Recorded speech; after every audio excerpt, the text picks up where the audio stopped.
Uh, kita start pertemuan kedua untuk machine learning di Telkom University. Semua course ini direkam, nanti kalian bisa lihat rekamannya di Machine Learning ID, ya. Ada di playlistnya yang 2024 kalau nggak salah. Nanti coba dicek aja. Kita akan start belajar materi minggu kedua. Maaf. Oke. So, di minggu kedua ini kita akan belajar tentang uh, linear model, ya. Ini adalah model yang paling basic yang harus dipahami oleh semua data scientist. Saya akan bahas dulu dari sisi fundamental dan konseptualnya. Setelah itu nanti Sinta akan kasih praktikumnya menggunakan Orange dan prompt engineering dengan ChatGPT. Oke? Oke, so apa itu linear model? Kita start ya. Jadi kemarin kita belajar sebelumnya bahwa machine learning itu problemnya terjadi ketika kita punya pola dalam data, nggak ada yang bisa bikin rumus matematikanya atau analitiknya, dan yang ketiga adalah kita punya cukup data, ya. So, apa yang kita bisa lakukan kalau kondisinya seperti itu? Ya kita berhipotesa, ya. Salah satu hipotesa yang sering dipakai itu adalah linear model. Oke, so linear model ini bisa untuk regresi, bisa untuk klasifikasi. Kalau regresi, case-nya, maka target function-nya itu adalah linear value, ya. Misalnya kayak di sini, kalau saya bilang linear value, ya, uh, kalian bisa pakai Pet Colorado ini untuk, misalnya saya punya data seperti ini, setelah kalian visualisasikan misalnya data sales atau data apa di company. Kalau saya bilang hipotesa saya adalah linear, ya, adalah untuk regresi, maka saya mencari garis yang continuous nih, yang warna hitam. Oke, garisnya bisa dua dimensi dengan linear model ini, atau kuadratik, atau kubikel. Oke, kalau linear kan Y sama dengan CX tambah D.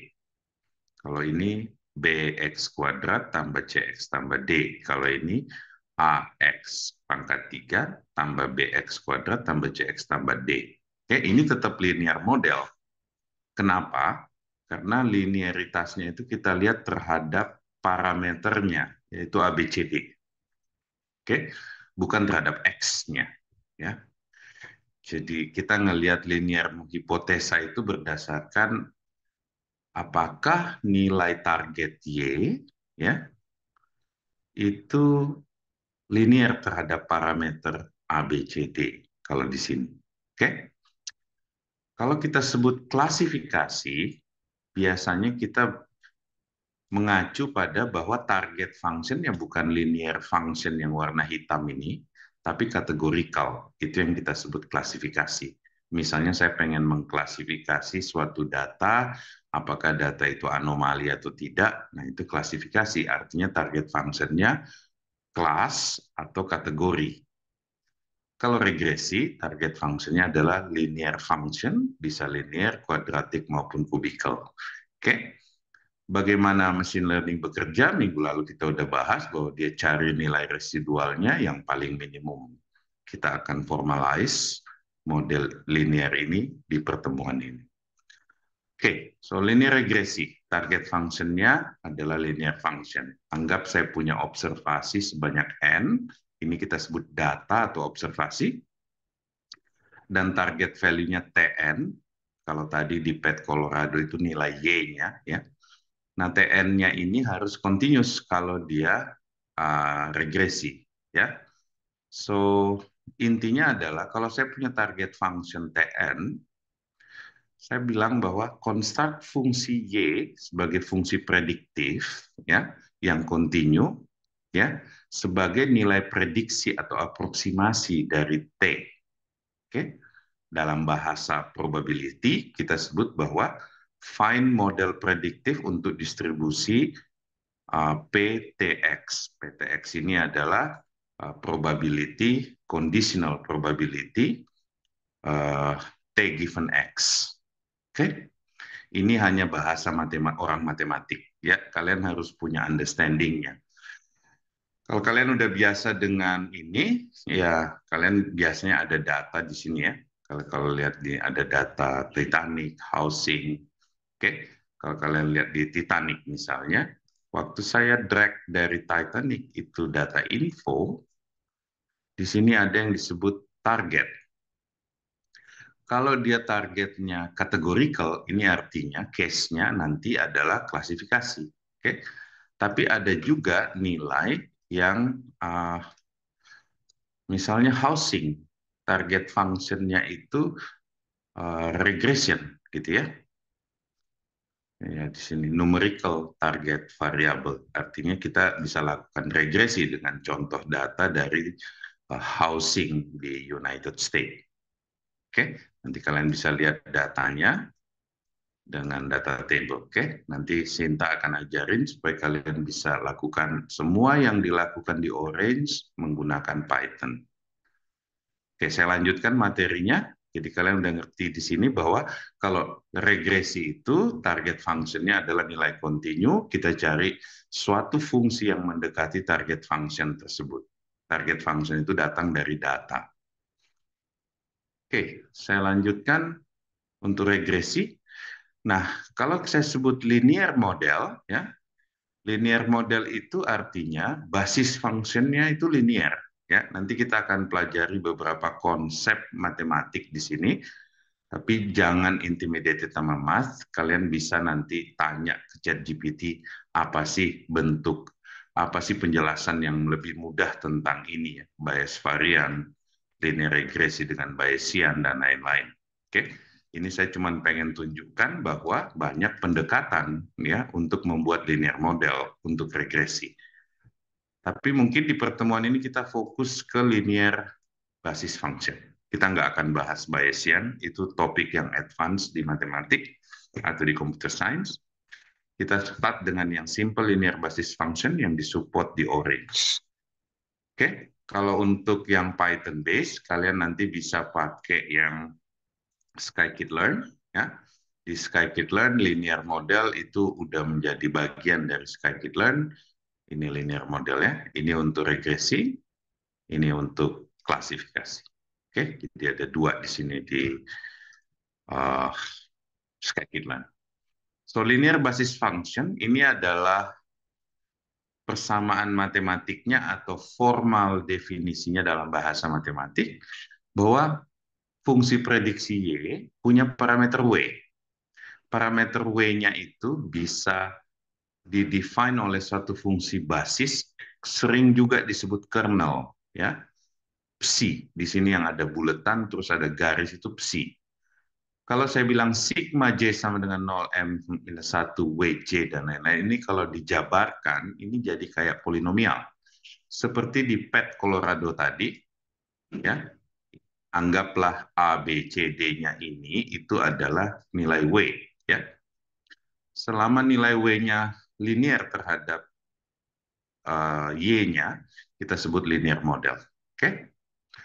Nah, tapi fungsi psi-nya saya bisa pakai polinomial, persis kayak yang di PET Colorado, ini polinomial sebenarnya, karena X-nya pangkat 1, pangkat 2, pangkat 3. Oke? Tapi bagaimana kalau saya pakai Gaussian? Bagaimana kalau saya pakai sigmoidal? Itu tetap linear basis function. Oke? Jadi kalau dibuat secara formal, bahwa psi-nya itu bisa polinomial, Gaussian, sigmoidal, dan lain-lain. Itu masih masuk dalam kategori linear basis function. Oke? Nah, selanjutnya gimana caranya kita mencari parameter W ya yang paling fit ke data kita? Ya. Nah, biasanya sebelumnya kalian udah belajar tentang stochastic gradient descent di PET Colorado yang linear regresi. Jadi ada algoritma yang disebut stochastic gradient descent. Ini bahasanya memang agak terlalu sulit dimengerti ya.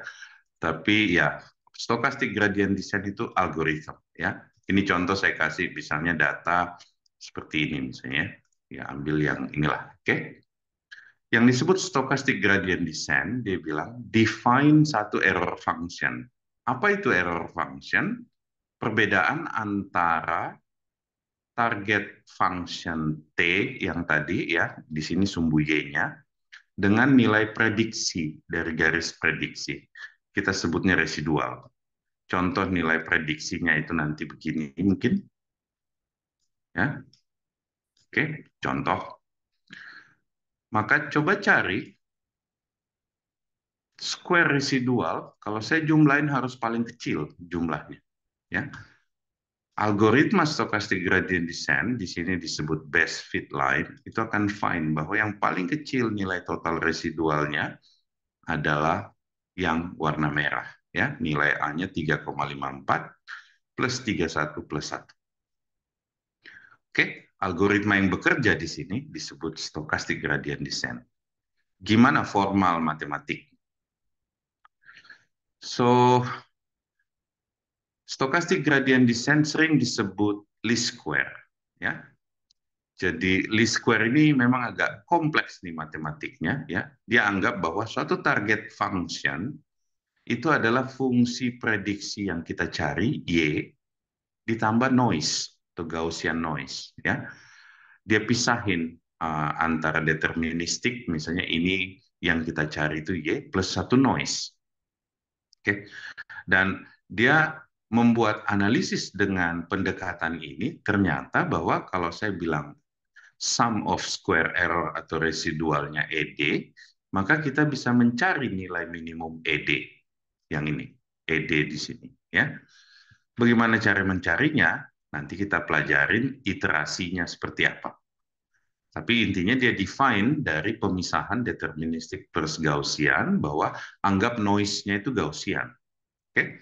Dan setelah itu dia apply teknik probability yang disebut likelihood function, bahwa suatu function itu sebenarnya bisa didefine sebagai conditional probability. Mungkin kalau terlalu advance topik ini buat kalian, kalian bisa skip ya. Tapi kalian bisa tanya ke ChatGPT, jelasin apa itu minimum likelihood estimation dan least square dengan bahasa yang mudah ya. Ini bahasa yang cukup jelimet ya, karena banyak matematiknya. Tapi ChatGPT harusnya bisa bantu kalian memahami apa yang saya tampilkan di slide. Oke, nah machine learning model biasanya harus bisa diinterpretasi. Unfortunately, tidak semua model bisa diinterpretasi, terutama yang kompleks seperti neural network. Tapi kalau linear model itu sebenarnya bayangkan bahwa ada suatu space atau ruang yang dibentuk oleh basis function. Basis function tadi Cj ya, bahwa sumbu-sumbu dalam ruang itu koordinatnya didefine oleh Cj. Maka yang dicari oleh algoritma linear model itu adalah mencari orthogonal projection. Ya. Di sini dia nyari garis hitam orthogonal projection antara Y, yaitu garis prediksi, dan T. Ya. Penting untuk kita punya interpretasi dari suatu machine learning model, sebab nanti waktu dijelaskan itu bisa lebih clear secara matematik. Oke? Oke, sekarang bagaimana algoritma mencari nilai minimum ya atau best fit yang di pet Colorado tadi. Waktu saya klik ini running stochastic gradient descent di belakang. Oke. Caranya gini. Anggap parameter model kita itu W, seperti di persamaan linear basis function ini W. Oke. Tebak nilai W awal, random, atau kasih 0. Nah, nilai W berikutnya adalah W sebelumnya dikurangin learning rate. Ini nabla. Ini adalah learning rate yang kita set. Oke? Biasanya setiap algoritma stochastic gradient descent, nablanya ini ada standarnya, misalnya 0,003 atau 0,03. Ada default value-nya yang nanti saya bisa naikin nilainya atau kurangin nilainya. Setelah itu kita harus define residual, laju perubahan residual. Ingat tadi residualnya pakai square residual, jadi nilai prediksi dikurang nilai fungsi prediksi dikurang nilai target, kuadratin bagi 2. Ya. Oke. Nah, bagaimana kita hitung gradien? Ini kan ada tanda gradien ya, delta EN. Oke, itu kalau untuk linear model simple hanya pakai rumusan yang di bawah ini. Bahwa nilai T dikurang parameternya ditranspos sama nilai psi atau basis function. Oke, ini sebenarnya bisa kalian turunin delta EN ini pakai persamaan diferensial. Coba kalau masih ingat pelajaran SMA tentang turunan, ya, maka turunan dari ED ini itu yang di bawah ini. Setelah itu dia iterasi sampai nilai W-nya tidak berubah, ya. Tentu saja waktu di orange kalian nggak melihat proses iterasi itu waktu kalian misalnya pakai linear model di sini ya. Misalnya ini tadi apa datanya? Misalnya kalian drag linear regresi di sini, paling kalian dapat di sini parameternya. Misalnya tidak pakai regularisasi, bisa pakai regularisasi L1 dan L2 atau elastic regularization. Jadi paling kalian cuma set regularisasinya, tapi ada algoritma ini bekerja untuk melakukan iterasi. Ya, cuma kalian nggak lihat aja. Oke, oke. So, kenapa perlu diregularisasi? Waktu saya menghitung nilai gradien EN, itu kadang-kadang nilainya bisa kecil sekali, 0,00001, atau besar sekali. Regularisasi itu menambahkan faktor di belakang total error. Kalau faktornya itu sebanding dengan kuadrat dari parameter W, kita sebut L2. Kalau dia sebanding lurus, kita sebut L1. Kalau dia elastik, bisa L1 dan L2. Oke? Jadi parameternya itu ditambahin regularisasi yang dikontrol dengan parameter lambda. Ya, lambda di sini mengontrol supaya laju perubahan ya, itu tergovern atau dikontrol oleh parameter lambda. Ya, oke. Nah, kalau di Orange kalian udah nggak ngelihat, begitupun di Python karena itu tinggal manggil satu fungsi, tapi sebenarnya ada regularisasi yang bisa kita set, misalnya kayak di sini. Dan apa tujuan meregularisasi tersebut? Supaya nilai parameter W tidak bengkak atau mengecil, ya, dengan cara mengontrol gradien laju perubahan delta E tadi di slide. Oke, sebaiknya kalian coba dengan L1, L2, baru elastik. Mana yang lebih bagus hasilnya? Oke, lanjut. So, di dalam matematik juga ada teori namanya bias variance, bahwa dia bilang gini, bahwa kalau saya punya total error, itu sebenarnya terdiri dari dua komponen besar, bias sama variance. Kalau kalian nggak ngerti kata bias dan varian, coba balik lagi, tanya ke ChatGPT. Ya, variance itu kan sebenarnya total variasi dari nilai rata-rata atau nilai mean. Ya, saya totalkan untuk semua data. Kalau bias itu dari prediksi terhadap real target, itu berapa bedanya? Nah, biasanya model-model machine learning itu terjadi overfitting ya. Overfitting itu kayak semuanya fit datanya dengan garis prediksi ya. Tapi kalau dikasih data baru, dia bias sekali, tiba-tiba dia jelek sekali akurasinya. Nah, kita nggak pengen terjadi overfitting. Oke? Regularisasi itu salah satu teknik yang bisa mengatasi overfitting. Oke? Nah, bias variance ini adalah teori yang datang dari model complexity bahwa error itu terdiri dari bias dan variance ya. Ini contoh visualisasinya. Misalnya saya punya 100 dataset dengan Gaussian basis function ya. Kita bisa terjadi itu high bias low variance ya. Biasnya besar sekali nih antara garis yang true yang merah dengan prediksi yang hijau. Oke. Tapi bisa juga terjadi low bias high variance. Oke. Nah, kita pengen sebenarnya low bias ya, low variance. Jadi di saat kita membuat model sebaiknya setelah kalian running dia punya regresi, sebaiknya ukur bias dan variance-nya supaya kalian lihat model ini bagus atau enggak, gitu ya. Nah, biasanya udah ada evaluation teknik. Nah, kalau di sini kalian bisa drag nanti test score, prediction, confusion matrix, ya. Ini semua untuk mengevaluasi uh, hasil kalian, apakah bagus dia punya bias dan varian. Konsep bias dan varian ini penting untuk kalian interpretasi hasil linear model.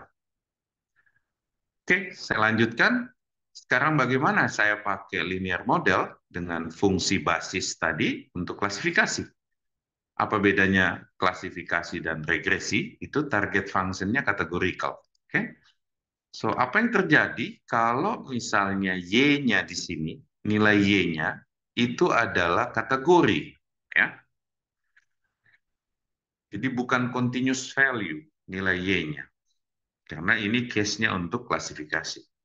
Kalau dia uh, kategori, artinya kita butuh bikin decision boundary, ya, yang memisahkan kategori tersebut. Itu kita define sebagai YX sama dengan 0.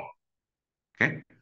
Karena kalau YX-nya sama dengan suatu nilai, ya itu bukan decision boundary. Gitu ya. Misalnya ada dua kelas, kalau YX-nya sama dengan 0, itu decision boundary-nya. Oke? Nah, bagaimana kita turn model linear menjadi klasifikasi, ya?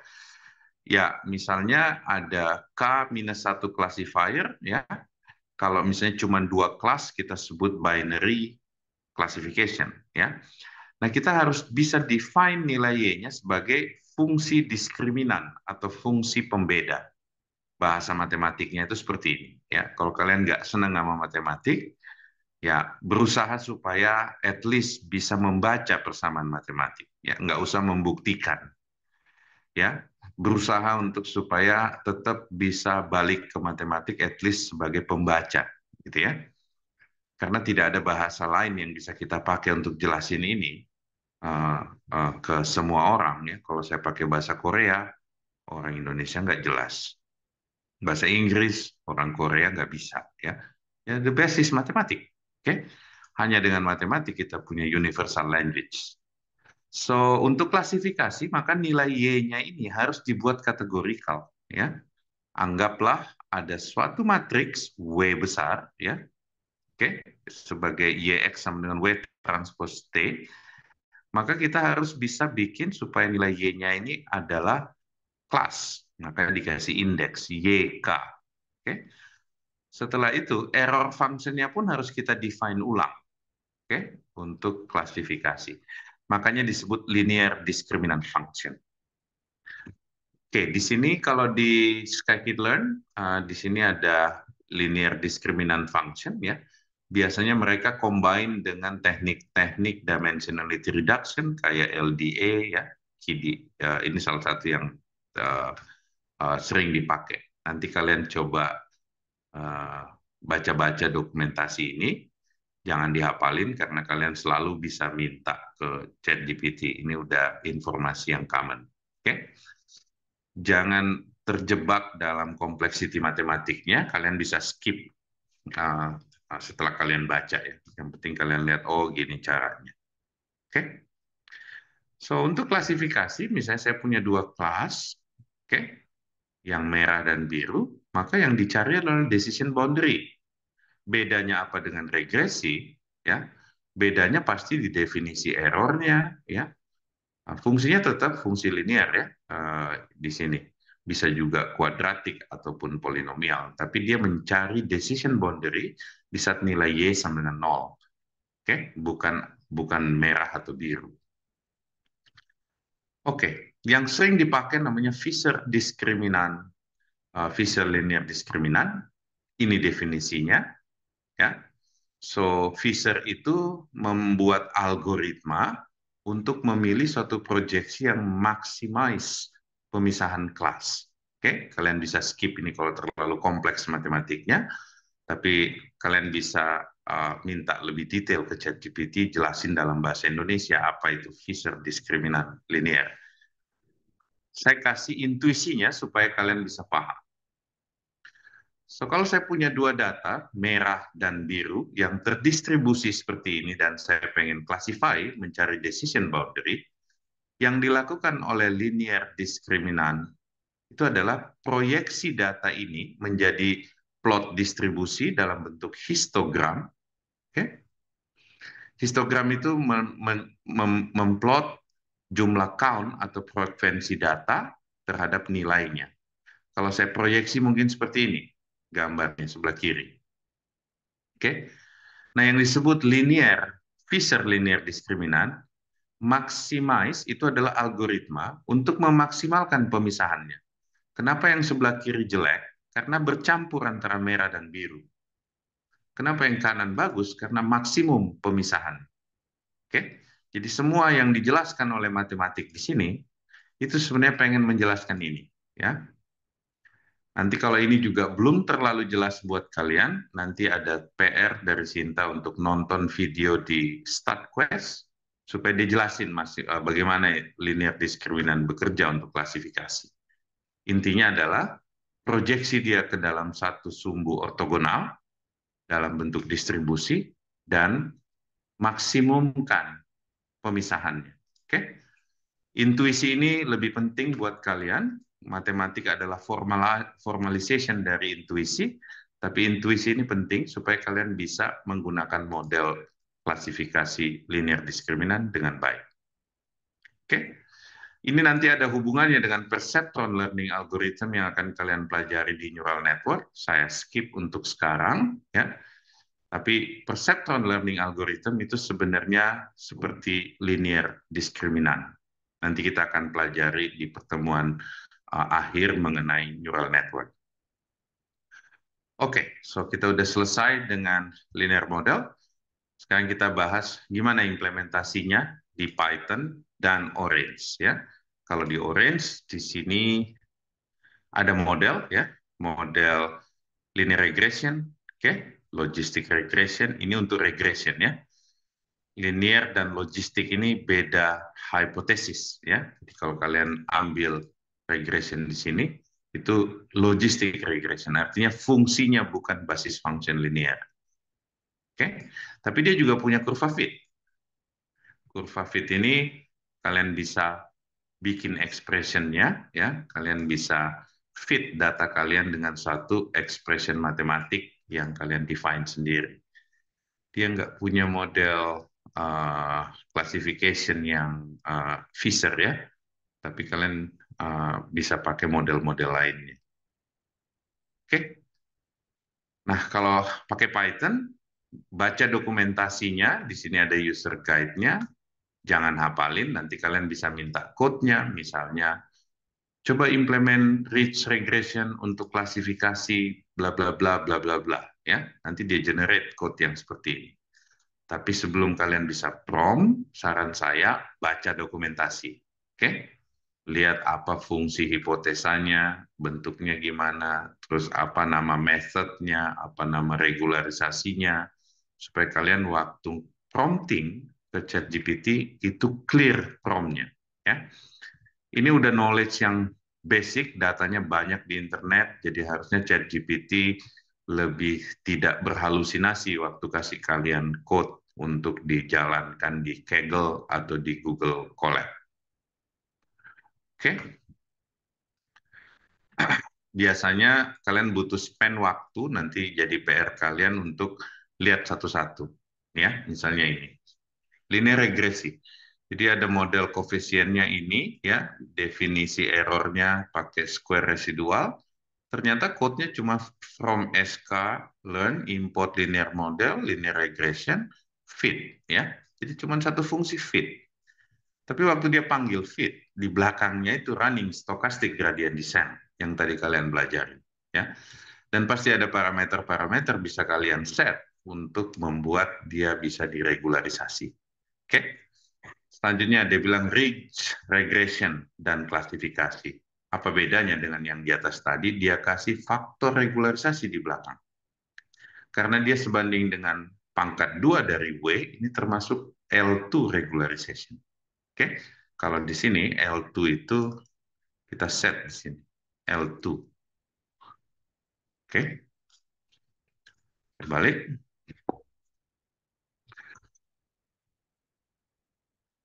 Oke, baca pelan-pelan ya, copy paste. Setelah itu kalian bisa coba prompting, menghafal cara belajar yang paling jelek. Ya, yang penting kalian tahu kemana tempat cari informasi di Scikit-learn. Nanti kalian bisa minta code-nya ya. Misalnya di sini lasso linear model. Saya bilang make synthetic dataset for regression, write Python codes using scikit-learn to implement lasso linear regression and visualize the regression result. Okay, using misalnya Seaborn library. So, saya tahu yang saya pengen lakukan adalah saya pengen coba dia bikin data sampel sintetik, ya, habis itu dia regresi, ya. Dia tinggal panggil lasso model di sini. Setelah itu dia kita masukin ke Google Colab.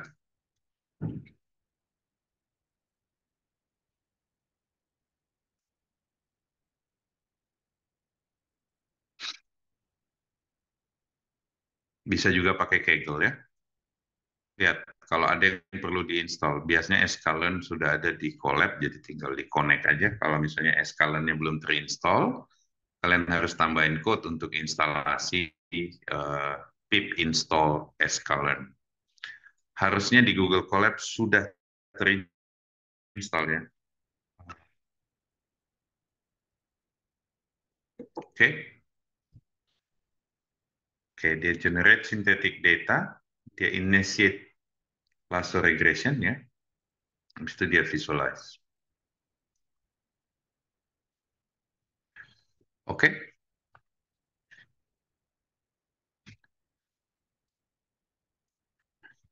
Oke, so spend time baca linear model dan diskriminan analisis yang ada di dokumentasi dari Scikit-learn supaya kalian bisa prompting. Jadi tujuannya copy paste dari sini. Setelah kalian tahu capability dari framework tersebut, kalian bisa prompting ya. Tentu saja banyak di sini ya, ada linear discriminant analysis ya. Kalian harus spend waktu untuk yang linear model dan linear discriminant analysis, mungkin sampai ke kernel ridge regression. Oke, ini misalnya ridge regression untuk klasifikasi. Oke, make sure setiap kalian habis baca, bikin promnya yang bisa mereproduksi apa yang kalian baca dan pelajarin di model tersebut. Oke, untuk yang di sini kalian bisa belajar di YouTube, nanti dibantu Sinta untuk yang contoh-contohnya secara lebih pelan-pelan. Saya suka terlalu cepat, jadi ada teaching assistant saya Sinta yang akan bantuin kalian untuk belajar pakai Orange. Nanti kalian bisa reproduce juga dari Orange ke Python supaya opsinya banyak. Oke? Oke, untuk minggu ini homework kalian simple, nonton YouTube ya, cari warung kopi, pesen kopi, nonton YouTube untuk linear regression, LDA. Apa yang saya ceritakan di sini kalau terlalu formal akan dibuat tidak formal oleh StatQuest ya. Jadi dia kadang-kadang pakai animasi, jadi dia less mathematics. Oke, okay? Fun ya, nonton ini fun, jadi harusnya kalian bisa lakuin. Terus setelah itu baca di Escalern Documentation untuk linear model dan diskriminan, coba buat copy paste ke Colab ya, dan bikin prompt ya. Jadi make sure kalian setiap code yang kalian generate kalian taruh di GitHub kalian supaya nanti waktu bekerja ditanya apa yang kalian pelajari selama kuliah ya kalian tunjukin GitHub kalian. Untuk pekerjaan teknis ya GitHub lebih berarti dibanding kalian bikin CV dengan template yang bagus di Canva. Oke, so that's it dari saya hari ini supaya kalian lebih banyak praktisnya. Setelah ini saya akan serahin ke Sinta, tapi sebelumnya kalau ada pertanyaan silahkan eh, ditanyakan.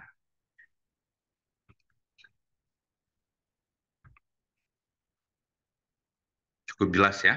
Kalau nggak ada pertanyaan, saya serahin ke Sinta. Silahkan Sinta pelan-pelan diajarin kasih Orange dan Prompt Engineering. Baik, Bapak. Terima kasih, Pak Risman, atas ilmunya. Oke, guys.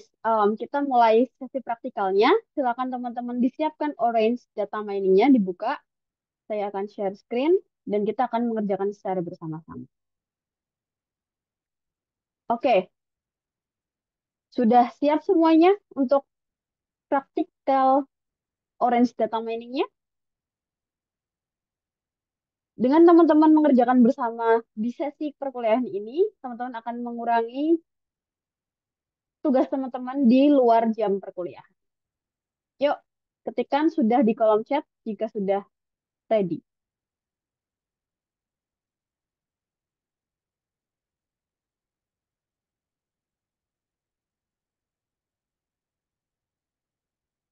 Ayo, Al, buka orange-nya. Yay, thank you, Cika. Ayo, Ali ya, buka orange-nya.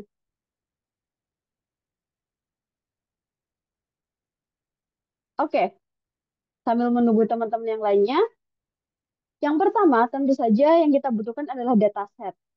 Nah, kali ini kita akan menggunakan dataset salary. Jadi ini adalah data dummy. Saya akan share. Salary data simple. Oke,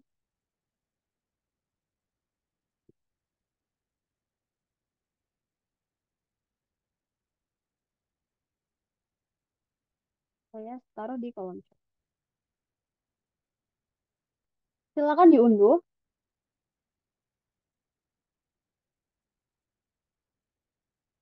Seperti ini datanya, terdiri dari 31 baris. Oke,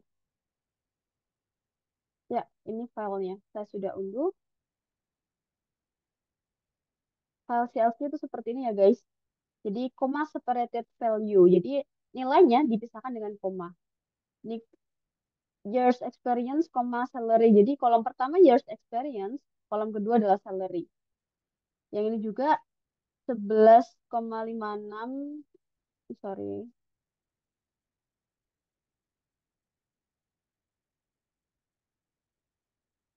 Oke. Nah, coba kita lihat di Orange Data Mining-nya langsung ya. Oke, pertama-tama teman-teman silakan klik widget file, kemudian pilih datanya, data yang telah kita unduh tadi. Jadi aku simpan di sini. Salary data simple spr.csv. Oke, seperti biasa di machine learning ada yang namanya feature, ada yang namanya target. Feature yang kita gunakan untuk melakukan prediksi, target adalah yang ingin kita prediksi. Jadi ceritanya adalah kita ingin mencari tahu kalau years experience dalam bekerjanya 5 tahun, berapa sih salary-nya? Kalau 13 tahun, berapa salary-nya? Nah, itu tidak ada rumus pastinya. Dengan tidak adanya rumus pasti, kita bisa collect data, kita punya data yang cukup, nah kita bisa building machine learning-nya. Sehingga di perkantoran tidak memberikan gaji yang terlalu rendah dari pada umumnya, gitu misalnya. Oke, kita bisa lihat di sini feature-nya ada years experience dan salary. Nah, kita perlu ubah role-nya yang salary sebagai target. Karena itulah yang akan kita prediksi. Kita bisa lihat kedua kolom tersebut tipenya adalah numerik. Ada 30 baris, ada dua feature, no missing values. Semuanya, uh, semua sel terisi. Oke, kita klik apply. Oke, data sudah kita load. Selanjutnya kita ingin lihat data kita seperti apa dengan menggunakan widget data table. Oke, double klik untuk melihatnya. Oke, nah di sini kita bisa lihat, oke 1,1 years experience, ternyata salary-nya adalah 39.000 sekian. Kalau experience-nya 7,1, salary-nya adalah 98.000 sekian. Oke ya, kita bisa visualize numeric value juga yang garisnya lebih panjang, artinya angkanya lebih besar gitu. Kalau misalnya kita mau urutin ini, kita bisa klik kolomnya aja. Nah ini diurutkan dari kecil ke besar. Kalau kita klik sekali lagi, diurutin dari besar ke kecil. Oke, oke, kita udah lihat datanya kayak apa situasinya. Selanjutnya kita langsung saja buat modelnya. Karena materi kita adalah linear regression, maka kita akan mengundang widget yang bernama linear regression. Seperti tadi Mbak Risman telah sampaikan ya, kalau misalkan datanya kita targetnya adalah bernilai numerik, bertipe numerik, oleh karena itu model yang kita gunakan adalah regresi. Itu adalah case regresi gitu. Sehingga di sini kita menggunakan linear regression. Oke, nah dia udah learn. Sekarang kita ingin melakukan testing seberapa bagus model kita. Seperti yang Mbak Arisman sampaikan, kita menggunakan widget di kolom evaluate ini. Kita menggunakan test and score. Nah, test and score ini butuh input apa aja? Kita bisa lihat ya, ada butuh data dan juga butuh learner untuk outputnya itu sendiri. Nah, datanya ada data in general atau test data. Learnernya berarti modelnya dan juga kalau misalkan preprocessor artinya berarti kita uh, melakukan preprocessing pada data kita gitu ya. Tapi di sini kita tidak melakukan preprocessing apapun kecuali um, set mana yang feature, mana yang target. Untuk outputnya dia akan memberikan prediksi dan juga evaluation result. Nah, coba ya kita hubungkan. Tadi dia butuh data, kita kasih. Kemudian dia butuh model, kita kasih. Sip. Selanjutnya kita minta dia mengeluarkan outputnya dalam bentuk data table. Oke. Kalau kita mau melihat output berupa evaluasi tadi nih, evaluasi result, kita tinggal klik di widget test and score. Silakan. Oke, nah di sini kita bisa lihat bahwa model kita MSC-nya adalah 33. Oke, ini berarti 33 juta ya. RMSE-nya adalah 5.000. Min absolute error-nya ada 4.000. Ini adalah MAPE persentase 0,071. R2-nya adalah 0,954. Semakin kecil nilai error-error ini, semakin baik. Oke. Untuk R2 ini, semakin mendekati 1, semakin baik. Oke. Sekarang kita mau lihat, emang dia tuh memprediksinya seperti apa sih dibandingkan data aslinya di widget ini. Nah, di sini kita bisa lihat ya. Years experience-nya 3,2 tahun. Di salary yang asli itu, data aslinya adalah 64.000 gajinya. Tapi modal kita nebaknya adalah 55.000. Nah, selisihnya itu kita sebut error. Yang tadi kita telah lihat evaluasi resultnya. Ada MAE, MSE, RMSE gitu ya.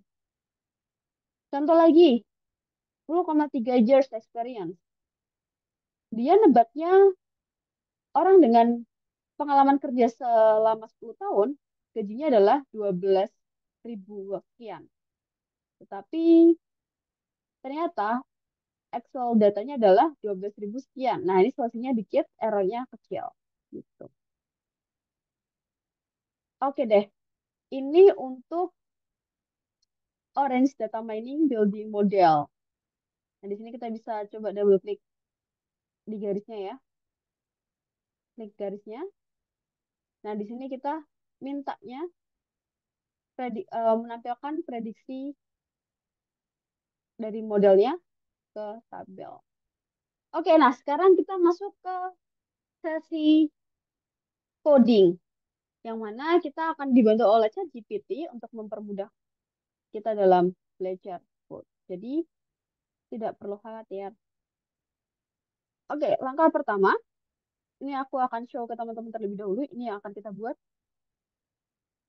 Silakan teman-teman siapkan Google Colab-nya dan pilih New Notebook.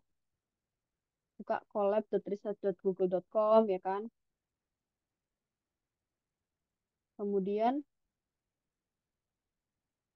wait a minute, ini aku ubah pakai akun di mana aku nyimpen datasetnya aku terlebih dahulu.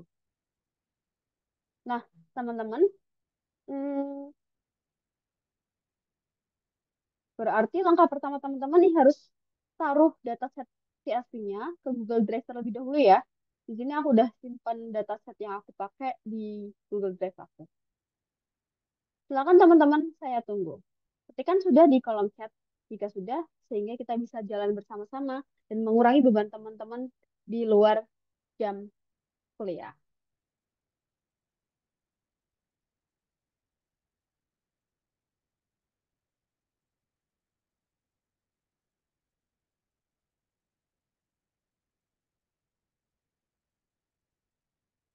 Sudah teman-teman?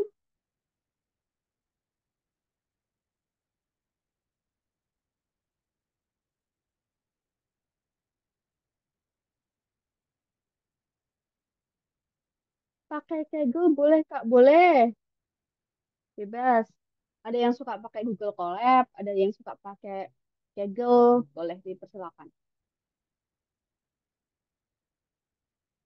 Sudah upload ke Google Drive, guys.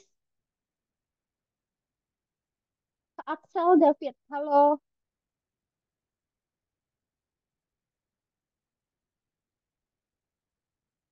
Kak Cika,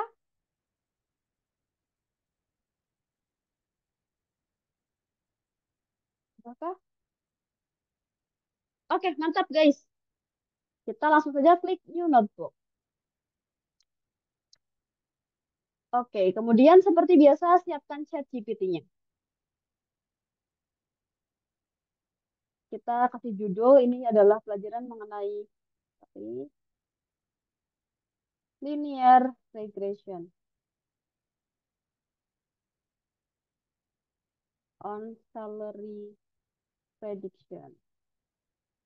Oke, langkah pertama tentu saja data. Lagi-lagi ya, kita minta ChatGPT beri kode untuk menyambungkan Google Drive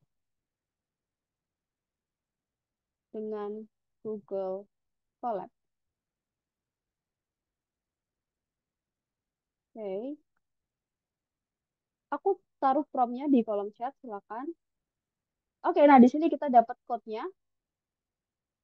Kita copy, kita taruh di sini.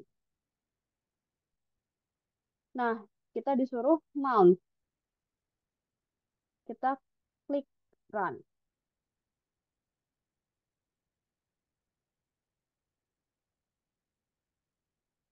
Nah, ini teman-teman bisa dokumentasikan juga ya promnya. Seperti ini. Prom. Oke. Permit this notebook to access your Google Drive. Ya, kita mau supaya Google Colab mengakses Google Drive kita. Connect to Google Drive. Kita pilih akunnya. Kita klik continue.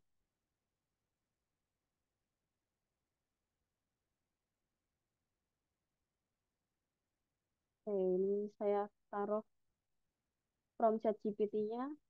Saya dokumentasikan di notebook kita. Oke, sudah mounted. Selanjutnya kita mau membaca dataset kita atau load data kita. Kita copy seperti ini.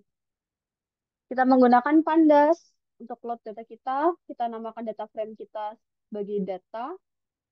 Nah, kemudian ini path-nya kita ubah ya. Kita ubah path-nya. Bisa kita cek di sini. Klik logo folder ini, file. Kemudian kita masuk ke Drive, terus kita cari di mana kita nyimpan. Kalau aku semua dataset aku taruh di folder dataset. Sudah deh, kita cari filenya adalah salary data simple. Kita copy paste. Kita timpa di dalam sini. Kutip satunya jangan dihapuskan, guys. Harus tetap ada. Paste. Kemudian run lagi. Oke, seperti itu. Untuk melihat data kita seperti apa, misalkan kita ingin melihat 5 baris teratasnya aja, kita menggunakan data um, dot head. Data ini adalah ini ya guys, dari penamaan kita data frame kita. Head adalah fungsi yang dimiliki oleh Pandas. Seperti ini. Nah, jadi kita bisa, kalau di Orange Utama ini tadi kita bisa lihat tabelnya. Kalau di sini kita lihat tabelnya juga dengan cara menggunakan fungsi head untuk menampilkan 5 baris teratas. Oke, ada years experience, angkanya seperti ini, float, salary juga angkanya float. Selanjutnya, kalau mau melakukan seperti ini, tadi kita ingin lihat type-nya apa sih, gitu ya. Misalkan um, kita mau lihat apakah ini tuh string atau udah bener numerik gitu ya. Nah, itu bisa dilakukan dengan cara data.info, menggunakan fungsi info. Kita run. Nah, kita juga bisa lihat nih, ada berapa baris sih data kita? Ada 30 ya. Terus habis itu tipe datanya semua udah float 64. Oke, next. Nah, kita minta ChatGPT ini. Aku udah siapin promnya. Aku copy, aku taruh di kolom chat.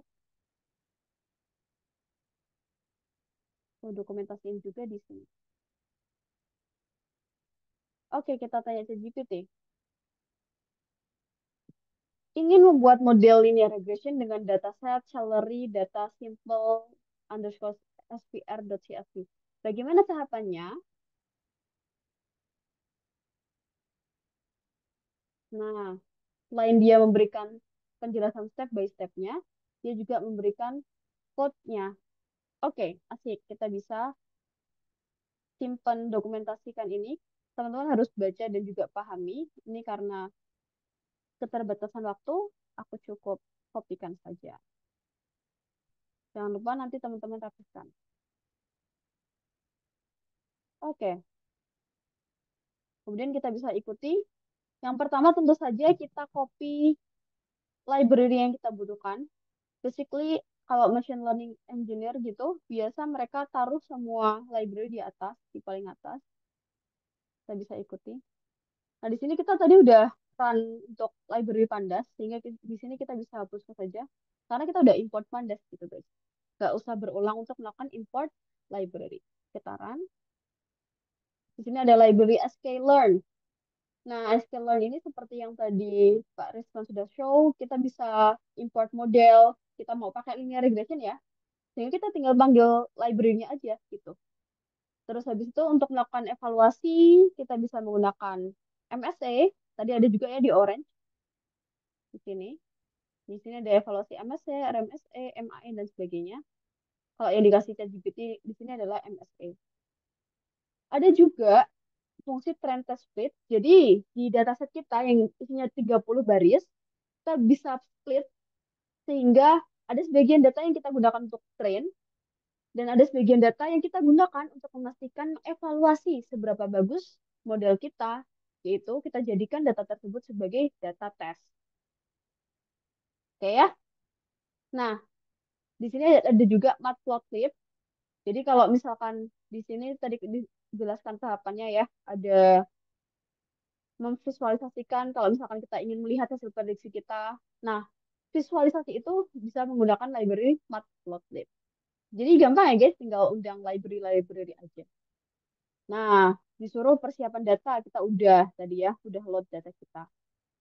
Kemudian kita melakukan pemisahan data. Jadi, kalau di Orange Data Mining, tadi kita udah menentukan mana fitur, mana kolom yang kita gunakan sebagai fitur untuk memprediksi, mana yang kita gunakan sebagai target yang kita prediksi.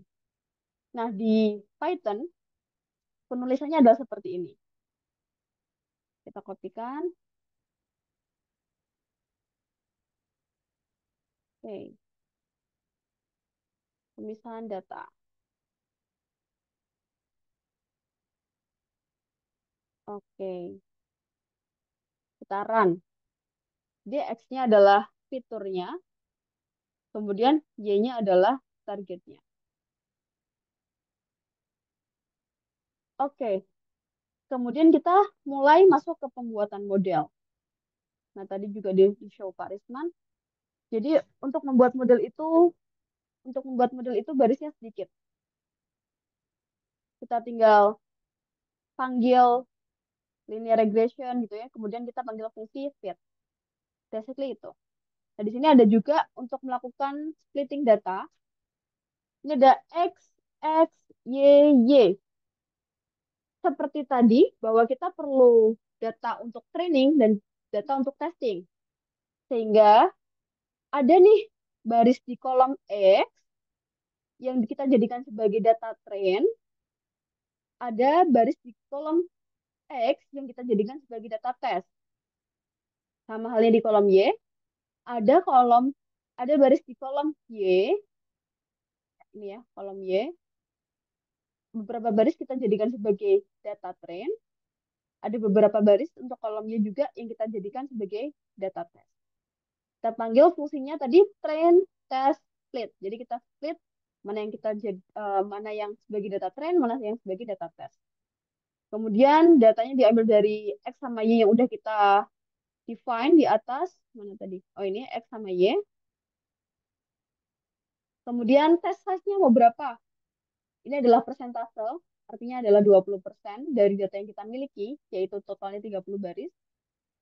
Kemudian random state. Nah, random state ini seperti ini, teman-teman. Jadi, ketika teman-teman running model Google Colab ini, teman-teman akan um, melakukan proses training ini ya, ketika kita run ini. Kemudian teman-teman evaluasi, dan misalkan saat itu teman-teman mendapatkan nilai hasil evaluasinya, MSE-nya atau R2-nya bernilai 0,8. Tapi kalau teman-teman ketahui ya, di sini kan ada centang-centang ini. Ini artinya bahwa kita masih terhubung, masih connected um, dengan komputasinya gitu ya. Nah, jadi kalau misalkan teman-teman di sini kan kita dapat free sekian jam ya di Google Colab ini. Kalau teman-teman tinggal gitu ya, nggak di run lagi gitu, nanti lama-lama ya ini disconnect, ada batas waktunya gitu. Nah, ketika teman-teman run kembali, kalau teman-teman nggak define random state ini, maka bisa jadi hasil R2-nya berbeda, jadi 0,5 seperti itu. Hal itu dikarenakan data yang digunakan bisa jadi berbeda gitu. Nah, jadi nilai random state ini perlu kita define supaya pasti setiap kali running ini loh data yang digunakan untuk sebagai training, ini loh yang digunakan sebagai testing. Jadi ketika kita running sama data yang digunakan untuk melakukan training yaitu testing yaitu. Oke. Nah, kenapa value-nya 42? Aku sempat cari tahu basically nggak ada aturan harus berapa. Bisa 0 juga bisa, 42 juga bisa gitu. Tapi yang sering aku temukan biasa 0 atau 42 gitu. Oke. Kita udah tadi melakukan running ini ya. Next-nya kata ChatGPT adalah melakukan evaluasi. Nah, di sini dikasih contoh code-nya untuk MSA. Kita run. Berapa sih skor yang kita dapatkan? Oke. Di sini kita dapatkan bahwa skor MSA-nya adalah 49 juta ya. Oke. Nah, kalau misalkan kita mau minta ke ChatGPT beri kode untuk melakukan evaluasi menggunakan matriks-matriks yang lain yang ada di orange data mining tadi. Bisa juga gitu. Beri kode untuk melakukan evaluasi dengan menggunakan RMSE, MAE, MAPE, R2.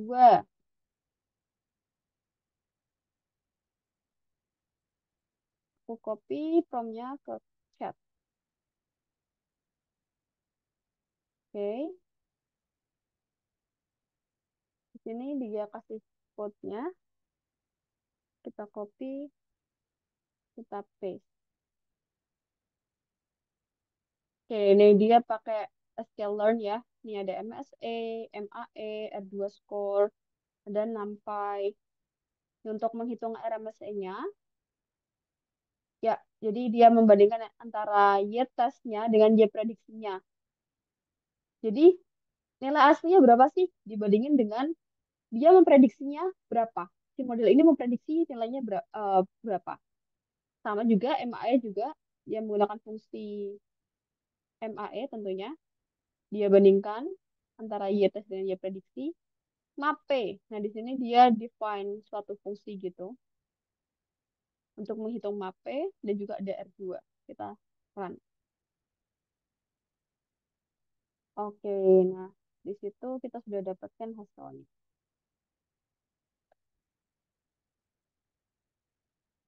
Oke, di sini kita dapatkan RMC-nya 7.000, MAE-nya 6.000, MAPE-nya 7, R2-nya 0,9. Nah, ini teman-teman bisa cari tahu, pelajari di ChatGPT, atau di sini ada dua platform yang em, aku rekomendasiin, ada Towards sama Medium. Itu isinya eh, artikel-artikel terkait machine learning ada dan teknologi lainnya. Oke, nah setelah melakukan evaluasi apa nih? Kita bisa melakukan visualisasi. Kita copy, kita paste. Nah, PLT scatter ini adalah bintik-bintik data tes kita. Ya, ini X-test ya dan Y-test. Colornya dikasih warna red. Plotnya itu adalah garis ini, garis linearnya. Dia kasih warna blue. Oke, nah di sini X-test Y red ya kan. PLT title di sini kita kasih salary versus experience test set. Kemudian kita uh, X labelnya kita tulis di sini years of experience, Y labelnya salary, kemudian kita show gitu. Jadi penting untuk teman-teman paham terkait code ini, tidaknya meskipun kita bisa tanya ke GPT, uh, tapi kita perlu tahu. Jadi teman-teman tahu nih untuk mengubah judul mana yang kita utak-atik, untuk mengubah warna mana yang kita utak-atik, kalau mau lihat keseluruhan data mana yang kita utak-atik.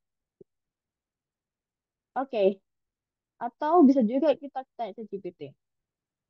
Beri kode untuk memvisualisasikan. Nah, di sini aku udah prepare prompt-nya. Bagaimana cara memvisualisasikan data train, data test dengan garis regresi dari modelnya? Aku taruh di kolom chat.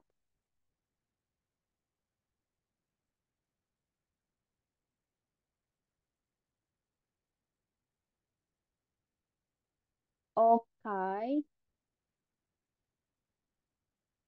kita taruh prompt-nya terlebih dahulu. Kita dokumenting.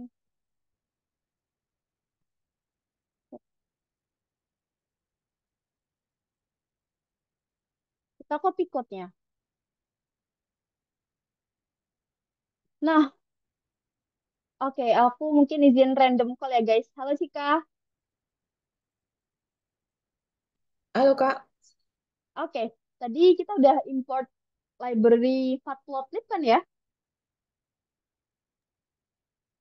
iya udah. Ya. Untuk apa tuh Cika? Gimana Kak? library Matplotlib untuk apa ini? Untuk membantu kita apa? Matplotlib untuk apa gitu? Iya, untuk ngupload bikin chatnya, Kak. Yeay, betul ya. Nah, karena kita udah import di atas, bisa nggak kita hapus ini nih? Atau nanti akan error kah? Enggak, bisa, Kak. Bisa kita hapus. Asik. Oke, kita hapus ya. Thank you, Cika. Oke. Oke, nah lagi-lagi kita scatter plot ini ya bintik-bintik ya, yaitu X-train, Y-trainnya. Juga kita mau memvisualisasikan untuk data testnya ya, kita scatter lagi untuk X-test, Y-testnya. Untuk train kita kasih warna red atau kita sama ini yang atas deh. Kalau misalkan yang tes aja yang red, yang trainnya kita jadiin blue. Nah dari labelnya ini ada test data, kita set label yang untuk train tentunya training data gitu. Kemudian visualisasi regresinya. Nah, di sini kalau misalkan kita nanti kita coba lihat bedanya ya. Kita pakai garis plotnya itu pakai X test, Y test, sama kita coba X train, Y train. Ini warnanya hijau, regression linear. Title-nya sama ya. X labelnya apa, Y labelnya salary. Kemudian kita mau show legend. Legendnya itu kayak menunjukkan warna merah itu apa, warna biru itu apa. Kemudian kita show. Oke, nah ini hasilnya. Ini yang namanya legend. Nah, jadi gini nih guys, kalau misalkan kita plotnya kita define seperti ini, X test Y pred. Mana? Betul ya, X test Y pred. Mm-mm. Jadi dia ada di sini. Oke, kalau misalkan gini bisa nggak ya? Apakah dia akan error? X train Y train. Eh,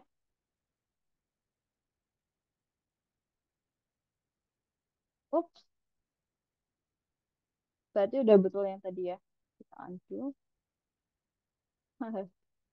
Oke, nah kita run seperti ini.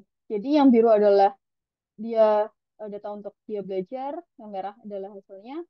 Kemudian ini adalah modelnya.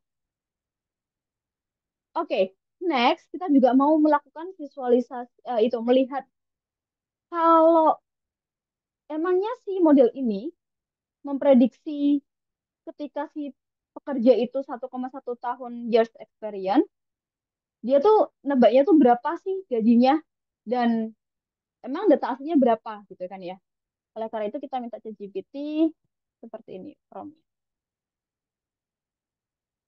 Bagaimana cara mengetahui berapa nilai aktual dari data tes dengan nilai prediksi dari si modelnya?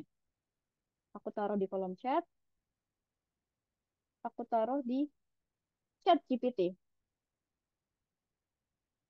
Basically, aku terkadang menggunakan prompt beri kode untuk mengetahui bla bla bla. Atau kalau ini aku lebih bersifat pertanyaan, bagaimana cara mengetahui berapa nilai eh syukur si ChatGPT ini ngasih kode. Tapi kalau misalkan teman-teman kok ketika prompting itu nggak dikasih kode, bisa kasih promptnya beri kode untuk bla bla bla. Gitu ya. Kita copy code, kita taruh di cell. Ini namanya cell ya guys. Oke, aku izin random call lagi. Em, halo Mas Alif Firmansyah. Jadi Kak, Halo, Mas Alif. Salah satu fungsi Pandas untuk apa ya? Tadi kita udah load Pandas nih. sudah Kak. Mm-mm. Nah, boleh nggak share fung- library Pandas itu salah satu fungsinya untuk apa ya? Untuk memanggil data frame, Wow, iya betul. Thank you. Ada lagi? Atau itu dulu? itu dulu aja Kak. Oke, thank you Mas Alif. Ya betul ya. Jadi kita tadi load data frame-nya pakai Pandas. Kemudian mau ngelihat data kita dalam bentuk table ini juga menggunakan library Pandas. Kita mau lihat informasi terkait data kita seperti apa tipenya, berapa banyak barisnya, itu juga menggunakan Pandas. So, thank you Mas Alif. Oke, nah library Pandas sudah kita import di atas, kita hapus saja. Nah, kemudian kita bikin data frame baru namanya DF comparison. Jadi ini kita ingin membandingkan. Kemudian kita ingin membandingkan antara aktualnya, yaitu dari Y-test yang udah kita define di atas ya. Nih, Y-test. Ini adalah data aslinya. Kemudian dibandingkan dengan Y-pred. Nah, Y-prediction. Itu kita define di sini nih guys. Mana linear regression kita cari. Nah, ini kita define Y-pred-nya. Dia harus belajar memprediksi dari X-test. Itu. Jelas ya, itu dari mana? Udah deh kita coba tampilkan. Nah, coba deh guys, kita coba perhatikan ya, apa bedanya ketika kita menampilkan data frame dengan menggunakan print dibandingkan dengan tanpa fungsi print. Saran dulu. Nah, tampilannya seperti ini. Ini hanya look aja. Sorry. Seperti ini. Nah, untuk running, instead of kita klik ini, teman-teman bisa shift enter gitu. Nah, ini looknya lebih better menurut aku gitu. Nah, di sini kita bisa lihat, oh, kita coba reviews. Bagaimana cara mengetahui berapa nilai aktual dari data test dengan nilai prediksi dari model, juga tampilkan kolom year of experience-nya.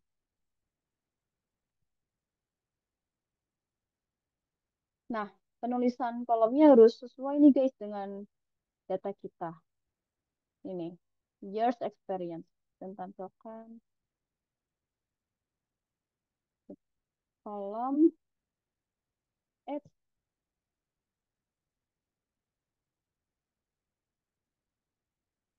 taruh di kolom chat, copy code. Nah, kita timpa ya. Pandas udah ada, kita hapus. Buat data frame untuk data test. Text test.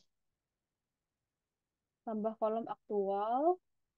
Jadi DF testnya ini kita tambahin kolom aktual, kemudian tambahin lagi kolom prediction. Nilainya dari YP. Ini dari YTest. Oke, kita hapus printnya.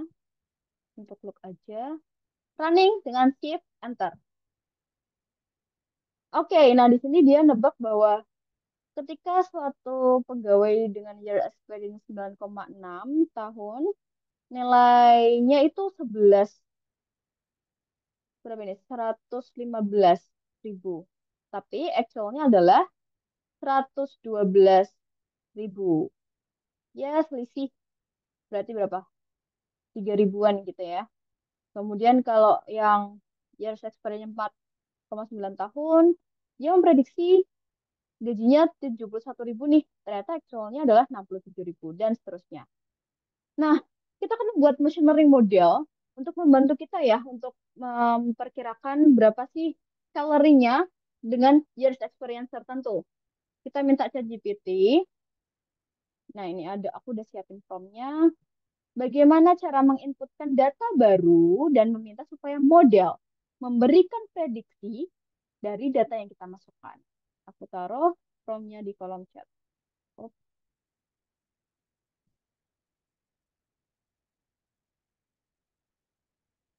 Oke, kita taruh ke ChatGPT.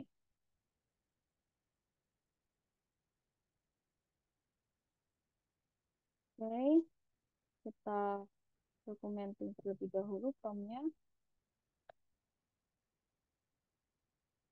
Kita copy the code. Oke. Misalkan kita memiliki data baru dalam bentuk numby array, yaitu 10. Contoh satu data baru dengan pengalaman 10 tahun. Kemudian kita minta supaya modelnya melakukan prediksi, predicted salary sama dengan model.predict new data. New datanya ini ya, maksudnya adalah 10 ini. Kemudian kita minta print. Berapa sih si model itu nebaknya. Oke, nah dia bilang bahwa ada pekerja dengan 10 years of experience-nya, maka gajinya itu sekitar 119.000 gitu. Oke guys, itu untuk linear regressionnya. Ada yang ingin ditanyakan dari teman-teman?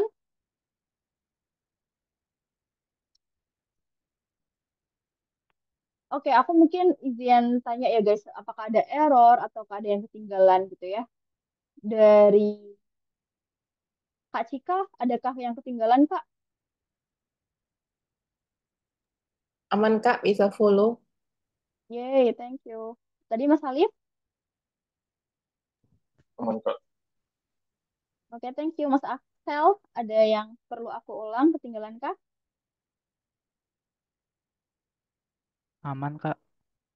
Oke, thank you. Ya, itu guys untuk linear regressionnya. Nah, aku ada juga contoh lainnya di sini adalah menggunakan dataset economies of scale. Ini ada number of unitnya berapa, kemudian ada manufacturing cost-nya. Jadi kalau misalkan kita punya mesin satu unit, itu manufacturing cost-nya berapa. Tapi kalau misalkan kita punya 5 unit gitu, manufacturing cost-nya berapa gitu. Nah, kita minta supaya dia memprediksi biaya manufacturing tersebut. Nah, kalau teman-teman lihat di sini agak ada liukan gitu ya. Nah, misalkan teman-teman menggunakan linear model, itu hasilnya kurang maksimal. Sehingga kita perlu menggunakan polinomial. Yang tadi Bapak show ada sebenarnya X1 juga X1, X pangkat 1, X pangkat 2, X pangkat 3 itu polinomial gitu ya. Tapi linear itu sendiri definisinya X pangkat 1. Oke, nah di sini kita bisa lihat. Nah, kayak gini teman-teman. Jadi, kalau misalkan kita menggunakan regresi dengan pangkat 1, X pangkat 1 gitu, dia akan nebaknya seperti ini. Jadi, errornya, jadi dihitung errornya ada berapa nih. Di sini saya menggunakan MSA. Di sini kita dapatkan bahwa 47,22 untuk MSA-nya. Sedangkan untuk menggunakan X pangkat 2 di sini hasilnya adalah 37,57 dan seterusnya. Tapi jangan lupa kalau misal jangan em, belum tentu juga kalau ketika error MSA kitanya sangat rendah, ada misalkan 33,04 ini, itu berarti yang terbaik belum tentu karena bisa jadi dia adalah overfit. Ketika kita masukkan data yang baru, dia tidak bisa melakukan prediksi dengan baik. Oke deh guys, itu untuk pembelajaran praktikal hari ini. Jadi teman-teman silakan put file orange data miningnya, tinggal file save gitu ya, ditaruh di GitHub dan juga untuk file ini Google Colab-nya teman-teman taruh juga di GitHub. Oh, nah ini aku mau kasih tahu satu teman-teman. Ini bisa teman-teman rapikan ya. Untuk tahapan ini kan bisa kita taruh di atas, tinggal klik panah atas aja. Gitu. Oke, gini. Oke guys, kemudian file, download, download IPYNB atau save a copy in GitHub. Terus teman-teman taruh di folder repository teman-teman. Jangan lupa bikin sub repository. Misalkan aku di sini taruh di teaching assistant. Nih, teaching assistant. Kemudian untuk buat sub repository tinggal slash lecture 2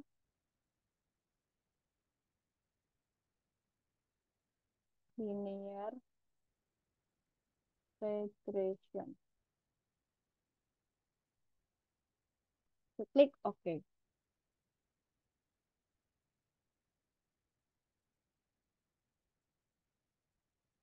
Oke, nah ini Bapak ada referensi GPT prompts for data teams. Oke, wow, kita bisa manfaatin prompt-promptnya ini. Design, build, and maintain data pipelines.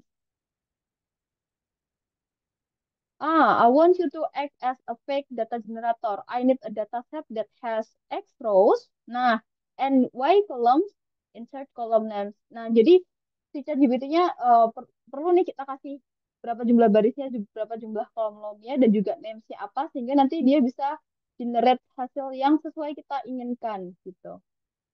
Wow, nah dia nih generate seperti yang kita ekspektasikan. Nih, contohnya, I want you to act as a fake data generator. I need a data that has 15 rows and 9 columns, renewal date, quarter, renewal proba, reality company name, current ACV, nama-nama kolomnya. Oh, ini harus di bookmark, guys. Oke.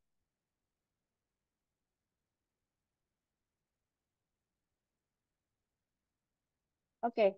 Nah, kemudian perlu teman-teman ketahui juga ada beberapa hal yang mungkin perlu teman-teman ketahui. Contoh guys, um, untuk jadi misalkan teman-teman udah ninggalin lama notebook ini, teman-teman lagi skripsian gitu ngerjain um, notebook teman-teman untuk melakukan mengerjakan skripsi, terus kemudian tiba-tiba disconnect gitu ya. Ini aku coba disconnect and delete runtime.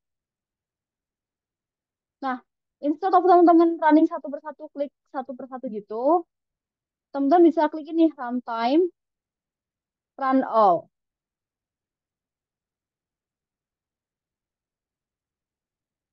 Cukup satu klik saja, teman-teman bisa running semua file secara bersamaan.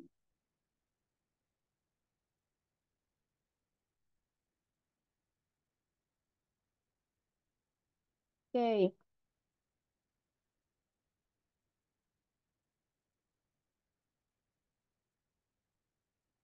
lumayan ya guys menunggunya ini.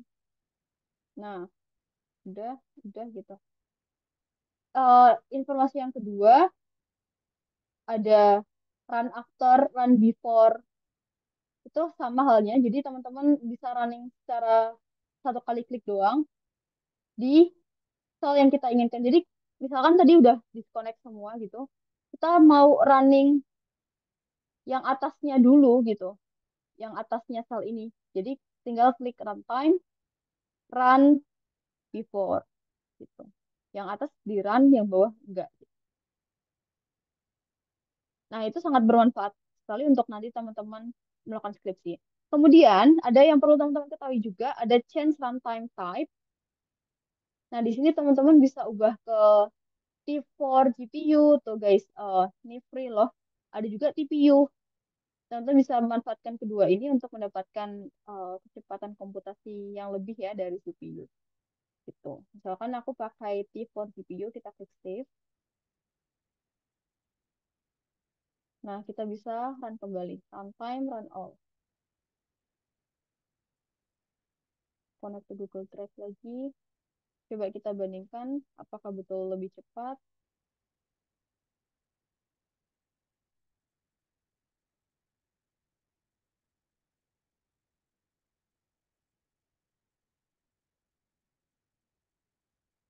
Oke. Ya, seperti itu. Kemudian teman-teman juga perlu ketahui tentang teks di sini. Teman-teman bisa um, menggunakan hashtag. Kemudian misalkan satu, ini adalah import library. Nah, ini kita bikin heading satu guys, artinya. Section satu. Misalkan yang di sini kita bikin uh, heading satu juga adalah load apa reprocess the data atau apa reprocessing. 2 preprocessing gitu ya. Nah, kemudian contohnya aku mau buat di preprocess ada heading 2, misalkan ini. Caranya kalau heading 2 adalah saya tinggal kasih 2 gitu. Aku bikin 2.1 berarti ya. Ini exploratory data analysis misalkan.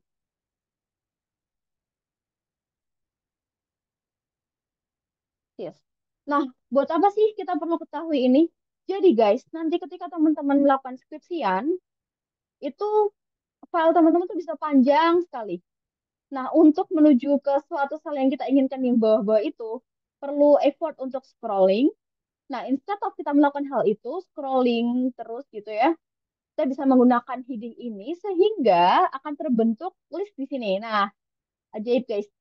Coba teman-teman diklik ini, table of contents, akan muncul seperti ini. Jadi ketika kita ingin menuju ke atas, ke bab 1, ya udah tinggal klik di sini.